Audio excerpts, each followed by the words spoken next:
Good evening friends.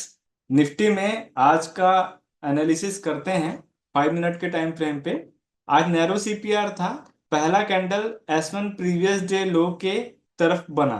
तो जो पहला कैंडल था वो फॉर टाइम बिंग के लिए नीचे आया था, नीचे की तरफ में, लेकिन एक वीक बना करके वापस ऊपर में बाउंस कर गया। हमारा जो टारगेट क्या होना चाहिए, डिसेंडिंग सीपीआर है तो सीपीआर से नीचे जाता है तो S1 प्रीवियस लो टारगेट होना चाहिए। अगर वो टारगेट के पास में ही खुलता है तो हम पहला कैंडल का वेट कर लेंगे। नेक्स्ट कैंडल हम देखेंगे कि क्या बन रहा है। मैंने बताया है कि जब भी इनसाइड रेंज में अगर कैंडल क्लोज हो जाता है तो टारगेट सीपीआर होता है। अब इसका फर्स्ट कैंडल रेड बना, लेकिन वो S1 प्रीवियस डे लो को तोड़ नहीं पाया नीचे की तरफ में क्लोजिंग बेसिस पे। सेकंड कैंडल डोजी बनाया, डोजी के बाद में जो थर्ड कैंडल है, जैसे ही वो वी वेब के ऊपर में क्लोज दे दिया, हमारा नेक्स्ट टारगेट क्या हो जाएगा, सीपीआर। 5 मिनट के टाइम फ्रेम पे बी वैप के ऊपर 20 EMA था, इसलिए ऊपर की तरफ में ज्यादा जाने के लिए किया और नीचे की तरफ में कम। अगर नीचे की तरफ में गया भी तो स्कैल्पिंग के लिए जाना था, और ऊपर की तरफ में आप पोजीशन बनाएंगे तो हैवी लॉट पे आप घुस सकते हैं अपर साइड पे। तो जो थर्ड कैंडल है वी वैप से ऊपर गया और क्लोजिंग दे दिया, डेज ओपन को भी ऊपर की तरफ में क्लोजिंग दे दिया, वी वैप के ऊपर भी क्लोज दे दिया। यहाँ पे एंट्री थी कॉल में, और नेक्स्ट टारगेट आपका सीपीआर था। तो सीपीआर अचीव किया है 9:35 के कैंडल पे, यहाँ पे आप प्रॉफिट बुक कर लेंगे। अब वी वैप के ऊपर में 20 EMA का लाइन है, तो ये क्या करेगा, अब डिसेंडिंग सीपीआर, तो सीपीआर से जब रिजेक्शन आता है तो पूरा प्रॉपर वो S1 प्रीवियस लो पे नहीं आएगा, क्योंकि यहाँ पे वी वैप एक सपोर्ट का काम कर रहा है, ये मेजर सपोर्ट का काम करता है वी वैप। तो जब वी वैप के ऊपर 20 EMA है तो हम नीचे की तरफ में पोजीशन को फिलहाल अवॉइड करेंगे, या तो फिर कॉल और पुट का जो ऑप्शन है उसको देख लेंगे कि वो क्या बोल रहा है। तो जैसे अब जब तक ये वी वेब के नीचे नहीं आता था तब तक के लिए पुट की पोजीशन बनती थी नहीं, और जैसे ही ये वी वेब को टच करके वापस बाउंस कर गया और सीपीआर के ऊपर में चला गया, यहाँ पे आप फिर से अपसाइड की तरफ में पोजीशन बना सकते हैं। और नेक्स्ट टारगेट आपका R1 प्रीवियस डे हाई है।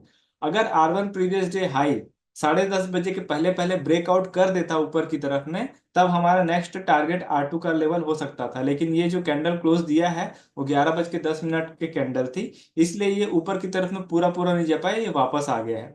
पहले भी हमने ये कंडीशन देखी हुई है। और यहाँ पे एक मिरर इमेज बना हुआ है, ये मिरर इमेज हम 1 घंटे के टाइम फ्रेम पे देख सकते हैं। एग्जाम्पल के तौर पर 1 घंटे का टाइम फ्रेम हम जाते हैं जहाँ पे वीकली सीपीआर का सेटअप है। डेज ओपन की लाइन को फिलहाल के लिए हाइड कर देते हैं। अब यहाँ पे आप देखेंगे, यहाँ प्राइस रेंज सेलेक्ट करते हैं, सीपीआर से नीचे हम देखेंगे कि कितना पॉइंट गया है। सीपीआर से नीचे ये जो ग्रीन कैंडल का लो है वो ले लिया अपन, ये 160 पॉइंट गया है। अब इसी को पूरा का पूरा ऊपर कर देंगे हम। तो देखिए ये जो हाई हाई गया है सीपीआर से ऊपर, वो भी उतना ही गया है। इसने एक मिरर इमेज बनाया है, चाहे अगर नीचे जितना जाएगा वो उतना ही सीपीआर से ऊपर जाएगा। तो वो आइडर मतलब सीपीआर का लेवल अगर R1 S1 बहुत ज्यादा दूर है सीपीआर से, तो यहाँ पे एक मिरर इमेज बनता है 1 घंटे के टाइम फ्रेम पे, और 5 मिनट के टाइम फ्रेम पे भी जस्ट वो फॉलो हुआ है। अब आ जाते हैं वापस 5 मिनट के टाइम फ्रेम पे। यहाँ पे S1 से नीचे S2 तक पूरा पूरा नहीं उतरा, बीच से हट गया ऊपर की तरफ में, इसलिए ये R1 से भी ऊपर पूरा पूरा नहीं गया R2 तक, ये बीच से पलट गया नीचे की तरफ में। तो जैसे ये 20 EMA से नीचे उतरा है ना, नीचे की तरफ में ट्रेड बन गया था, लेकिन वी वेब के ऊपर है 20 EMA, इसलिए जो भी प्राइस नीचे की तरफ में आ रहा है वो बहुत धीरे धीरे करके आ रहा है। और इसमें पुट में एग्रेसिवली एंट्री कब कर सकते हैं, जब सीपीआर से नीचे रेड कैंडल आ जाता है स्ट्रॉन्ग कैंडल, तो यहाँ पे पुट में एंट्री करके पूरा का पूरा आप डेज ओपन का लाइन तक आप टारगेट ले सकते हैं, क्योंकि जो पहला टारगेट आ रहा है उसको अचीव करना जरूरी है। जैसे यहाँ पे डेज ओपन की लाइन कहाँ पे आ रही थी, 24,087 का लेवल आ रहा था। तो जब पुट में एंट्री यहाँ पे करेंगे, एंट्री करके आप यहाँ तक आप प्रॉफिट ले सकते हैं डेज ओपन तक, क्योंकि डेज ओपन भी एक बहुत बड़ा सपोर्ट का काम करता है। हायर टाइम फ्रेम पे सीपीआर और R1 S1 का दूरी बहुत ज्यादा है, इसी वजह से हम जो भी पहला टारगेट आ रहा है उस पर प्रॉफिट बुक करके निकल जाएंगे। ज्यादा बड़े टारगेट्स एकदम से नहीं लेंगे, प्राइस एक रेंज के अंदर ही रहना है। तो ये था निफ्टी का एनालिसिस। और बैंक निफ्टी में भी देख लेते हैं आज कैसा गया है। अब बैंक निफ्टी में डिसेंडिंग सीपीआर का केस था, और फर्स्ट कैंडल रेड बना है, वीवेब को तोड़ते हुए नीचे की तरफ में गया है, और यहाँ पे एक डोजी बना है। तो जब फॉलो थ्रू कैंडल, 5 मिनट का जो फॉलो थ्रू कैंडल है वो वी वेब के नीचे क्लोजिंग है, लेकिन ये डोजी है, तो डोजी के जब नीचे चला जाता तब हम नीचे की तरफ में पोजीशन बना सकते थे, लेकिन यहाँ पे थर्ड कैंडल वीवैप के ऊपर में चला गया तो यहाँ पे अपसाइड का ट्रेड बनता है और पहला टारगेट सीपीआर हो जाएगा क्योंकि इनसाइड रेंज में घुस गया है। तो सीपीआर है, अब जैसे ही सीपीआर का लेवल टूटा हम R1 प्रीवियस डे हाई तक के प्रॉफिट ले लेंगे। यहाँ पे जो R1 प्रीवियस डे हाई को तोड़ा है वो 11:10 का कैंडल है, इसलिए वो पूरा पूरा R2 की तरफ में नहीं गया, थोड़ा सा पास आया फिर वहां से रिजेक्शन हो गया। तो इसमें भी अगर हम 1 घंटे का टाइम फ्रेम आते हैं तो जब R1 और S1 का दूरी सीपीआर से बहुत ज्यादा दूर हो जाए तो हम 50% टारगेट लेते हैं। इसका जो 50% का टारगेट था 52,100 के आसपास का टारगेट था, वो कॉल साइड में अचीव हो गया। अब यहाँ पे ये कंसोलिडेशन करेगा क्योंकि लेवल्स थोड़े दूर दूर है। बैंक निफ्टी में भी इसी तरीके का ट्रेड बना है, ये वापस नीचे की तरफ में आया, वीवा से सपोर्ट लेकर के फिर से यहाँ पे जिगजैग करती है। तो बैंक निफ्टी का एनालिसिस यहीं तक था। 24,000 का कॉल और 24,200 का पुट हम ले लेते हैं क्योंकि ओपनिंग कहाँ हुई है, डेज ओपन की लाइन जो है, डेज ओपन की लाइन कहाँ पे है, 24,084 यानी कि 24,001, वहां से 100 पॉइंट्स ऊपर और 100 पॉइंट्स नीचे कॉल पुट ले लेंगे। तो ये था 24,000 का कॉल और 24,200 का पुट। यहाँ पे कॉल की ओपनिंग कहाँ हो रही है, S1 प्रीवियस डे लो के नीचे ओपनिंग हुई थी। फर्स्ट कैंडल देखेंगे थोड़ा सा डोजी टाइप का है, स्ट्रॉन्ग कैंडल नहीं है। और पुट में अगर देखेंगे तो ये R1 को तोड़ते हुए बना था फर्स्ट कैंडल, लेकिन सस्टेन नहीं कर पाया, नेक्स्ट कैंडल पे नीचे आ गया। इसका जो follow through candle R1 previous day high के ऊपर में सस्टेन नहीं कर पाए, नीचे आ गया। तो अगर फर्स्ट कैंडल पे एंट्री पुट में किए भी होंगे तो यहाँ पे आपको हट जाना है, सेकंड कैंडल पे हट जाना है ना, छोटा सा लॉस बुक कर लेना है, आपको छोड़ देना है। और जैसे ही ये पुट में 9:18 का कैंडल वी वेब के नीचे क्लोज हुआ है तो हमको पता है कि असेंडिंग सीपीआर R1 से नीचे गया है तो ये सीपीआर पे आना है। अब 24,000 का कॉल देखेंगे, यहाँ पे जो छोटा कैंडल 9:19 पे ये वी वेब को तोड़ते हुए बन रहा है। तो जब वी वेब को तोड़ रहा है तो यहाँ पे एंट्री करके आप S1 प्रीवियस डे लो का टारगेट रख सकते हैं, लेकिन यहाँ पे आपको ध्यान ये देना है कि जो भी कैंडल आप एंट्री कर रहे हैं स्कैल्पिंग मोड पे, स्टार्टिंग वाला जो कैंडल है स्कैल्पिंग मोड पे प्रॉफिट बुक करेंगे। एग्जांपल के तौर पर जैसे यहाँ पे आपने 5 मिनट का टाइम फ्रेम दिख रहे हैं, है ना, 9:25 पे यहाँ पे एंट्री मिल रही है और सीपीआर का टारगेट मिल रहा है। बट अगर 1 मिनट के टाइम फ्रेम पे देखेंगे तो 1 मिनट का टाइम फ्रेम पे आपको ये वाला जो पर्टिकुलर कैंडल है इसमें बड़ा प्रॉफिट मिल गया है, 9:21 पे बड़ा प्रॉफिट मिल गया है, आप यहाँ पे एग्जिट ले लेंगे।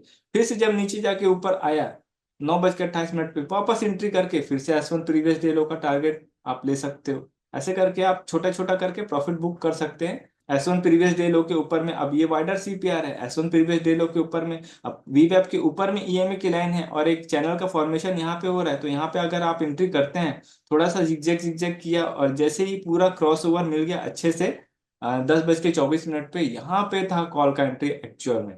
और यहाँ पे लॉट साइज आप बढ़ा करके बड़ा टारगेट प्लान कर सकते हैं। तो पुट में यहाँ से रिजेक्शन हुआ, 10:30 का रिजेक्शन था, है ना, वी वेब के नीचे पूरा ईएमए की लाइन था, सीपीआर से नीचे उतर गया। यहाँ पे आपकी एंट्री अच्छी खासी नीचे की तरफ में हो सकती है अगर सेलर है तो, और बायर है तो 10:30 का जो कैंडल है यहाँ पे आप कॉल साइड में एंट्री करके बड़ा टारगेट ले सकते हैं। तो इस तरीके से आज जो चला है कॉल और पुट, इसका first target S1 previous day लो, है ना, S1 प्रीवियस डे लो अगर सेल पोजीशन बनाया है तो प्रॉफिट बुक कर लेंगे। धीरे धीरे करके S2 लेवल पे भी आ गया है। अगर आपका एक डिसेंट प्रॉफिट हो गया है इतने इतने ही कैंडल में, आप यहाँ पे प्रॉफिट बुक कर लीजिए। ज्यादा बड़े टारगेट्स एकदम से लेने के लिए आज का मार्केट इतना था नहीं, क्योंकि जो कैंडल है हमारा 10:35 का कैंडल, यहाँ पे R1 previous day high touch कर गया था तो यहाँ पे एक एग्जिट बनता था। 10:35 का कैंडल लगभग लगभग यहाँ कहीं पे बना है, तो 10:35 पे तो ये सीपीआर पे आ गया था, यहाँ पे आप एग्जिट प्लान कर सकते हैं। उसके बाद का जो ट्रेड है वो बोनस है। बोनस भी कैसा, जब ये R1 प्रीवियस डे हाई को ब्रेक कर रहा है तो आधे दूर तक गया है पूरा, क्योंकि R1 के ऊपर में ज्यादा टिका नहीं है। अगर ये 10:30 के पहले ब्रेकआउट हो जाता है तो अच्छा खासा टिक जाता है। यहाँ पे कॉल साइड में डिसेंडिंग सीपीआर था तो R1 प्रीवियस डे हाई पे ज्यादा टिका नहीं, ये वापस रिटर्न हो गया। तो जब ये वापस रिटर्न हुआ नीचे की तरफ में, कॉल का सेलिंग पोजीशन बन गया था इधर पे और सीपीआर तक का टारगेट था। अब तो सेलर के पॉइंट ऑफ व्यू से कॉल सेल यहाँ पे किया जा सकता था जैसे ही ईएमए का क्रॉसओवर पूरा हो जाता है। ये जैसे 34 ईएमए के नीचे आ गया है और R1 के नीचे आ गया, यहाँ पे सीपीआर तक के लिए आप कॉल सेल कर सकते हैं। यहाँ पे S2 लेवल के ऊपर में जैसे ईएमए का क्रॉसओवर पूरा मिला है है ना। यहाँ पे स्कैल्पिंग मोड पे पुट बाइंग के लिए अपॉर्चुनिटी मिली थी, तो पुट बाइंग की जो अपॉर्चुनिटी मिली है, आप यहाँ पे फिर से वीवेब तक के टारगेट ले सकते हैं, लेकिन बेटर ये था कि कॉल का सेलिंग करें। पुट बाइंग के लिए क्या है ना, जब तक वीवेब के नीचे ईएमए की लाइन है ना, पुट बाइंग के लिए थोड़ा सा प्रॉब्लमेटिक रहे। कॉल सेल के लिए अच्छा है ये सिचुएशन। और जैसे ही एस वन प्रीवियस लो के ऊपर आता है, असेंडिंग सीपीआर है, एस वन प्रीवियस डे लो के ऊपर आया है यहाँ से, और पूरा वीवेब के ऊपर में ईएमए का लाइन फॉर्मेशन हो गया, आप ऊपर की तरफ में एंट्री कर सकते हैं, सीपीआर पहला टारगेट होगा। तो अगर ये फर्स्ट वाला आपने मिस कर दिया है तो सेकंड में यहाँ पे 2:04 पे एंट्री करके आप पुट की टारगेट ले सकते हैं। ये वाला जो टारगेट है ये बहुत अच्छा टारगेट है, क्योंकि हम देखेंगे कि जो 1:40 का कैंडल पुट में जो गया है वो बहुत अच्छा गया है। तो यहाँ पे आप लॉट साइज बढ़ा करके भी ट्रेड करेंगे तो कोई प्रॉब्लम नहीं है, क्योंकि वीवेब के नीचे आ गए हैं यहाँ पे। इस जगह पे आप हैवी लॉट पे ट्रेड कर सकते हैं। 5 मिनट में सीपीआर नैरो है, R1 S1 सीपीआर से दूर बन रहा है। अगर स्टार्टिंग गैप अप या गैप डाउन होता है तो मोमेंट फर्स्ट हाफ में मिल जाएगा। फिर अगर ये इनसाइड रेंज पे ही खुलता है तो फर्स्ट हाफ जो कंसोलिडेट करेगा, और सेकंड हाफ में मोमेंटम ज्यादा आ सकता है। जब भी ना रेंज थोड़ा दूर रहे है सीपीआर से और सीपीआर थोड़ा नैरो होता है, तो वो किस कैंडल पे बड़ा मोमेंटम क्रिएट करे ये हम कह नहीं सकते हैं। यहाँ पे 5 मिनट का टाइम फ्रेम में भी जो सीपीआर का रेंज है, वो सीपीआर इनसाइड रेंज है, वो दूर है। और 1 घंटे के टाइम फ्रेम पे भी अगर अपन देखते हैं तो इसमें भी रेंज बहुत ज्यादा दूर है सीपीआर से।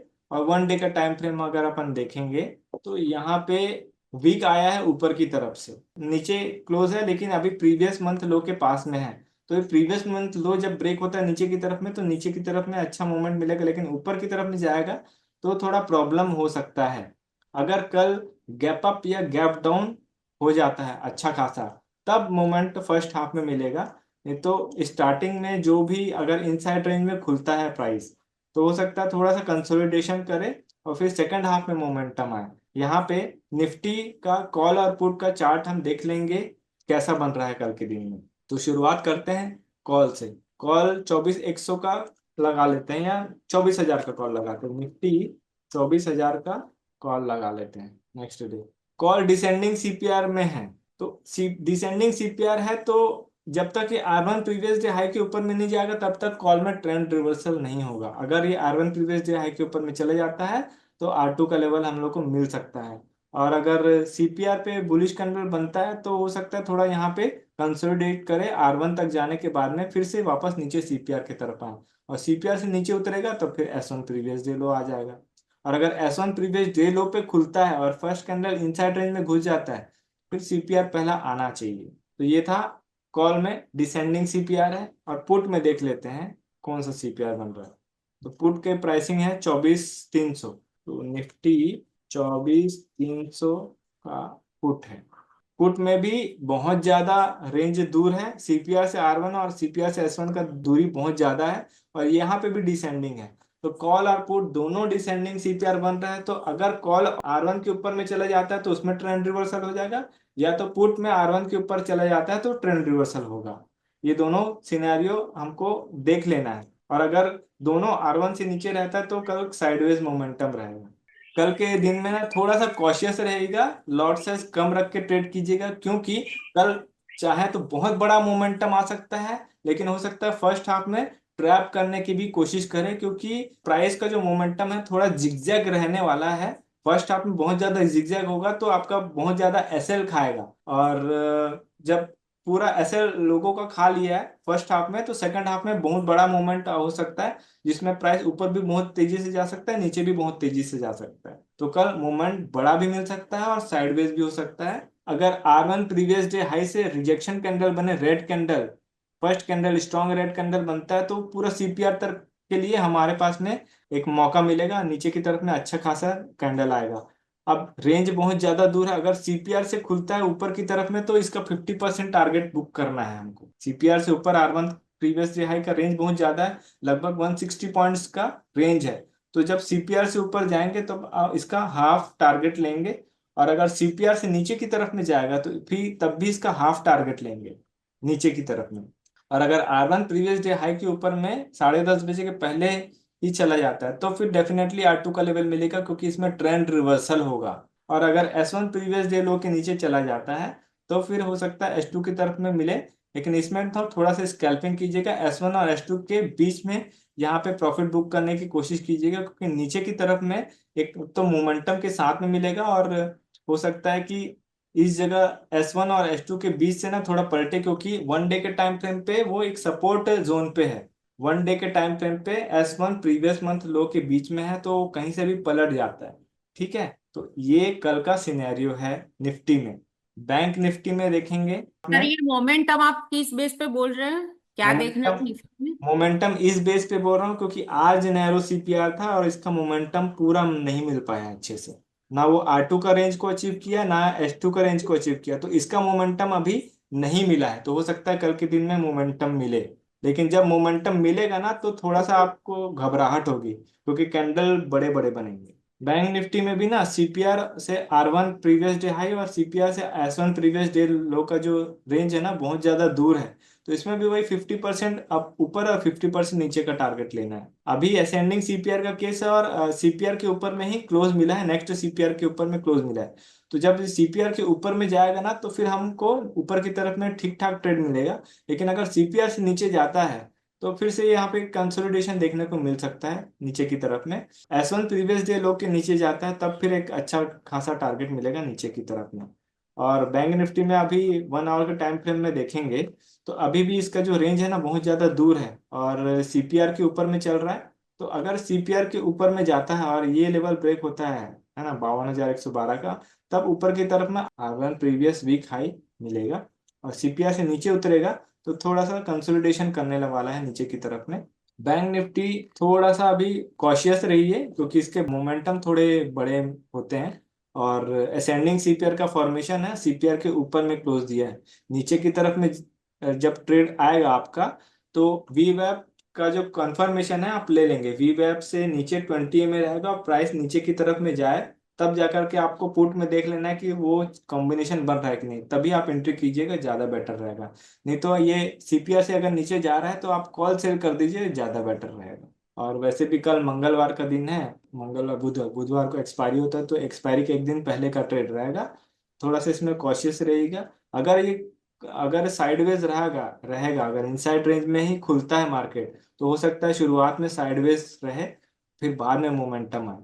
ठीक है, बैंक निफ्टी भी वैसे ही निफ्टी की जैसा मोमेंटम आ भी सकता है, नहीं भी आ सकता, दोनों केस हो रहा है। किसी दिन क्लियरिटी नहीं रहती है, तो कल के दिन में एकदम ज्यादा क्लियर कट मैं नहीं बोल सकता। मोमेंटम आ भी सकता है, बड़ा मोमेंटम आ सकता है जिस जो आपने देखा नहीं होगा, ऐसा भी मोमेंटम आ सकता है। और फर्स्ट हाफ में ट्रैप भी कर सकता है, दोनों हो सकता है। तो कॉशियस होकर ट्रेड करना है, लॉट साइज छोटा रहेगा, ज्यादा बेटर है। फ्रेंड्स, अगर आपको हमारा कोर्स फ्री में चाहिए तो नीचे दिए हुए डिस्क्रिप्शन में जो हमारा डीमैट अकाउंट का लिंक है उससे आप अकाउंट ओपन कर सकते हैं और नीचे दिए हुए व्हाट्सएप नंबर पर शेयर कर सकते हैं।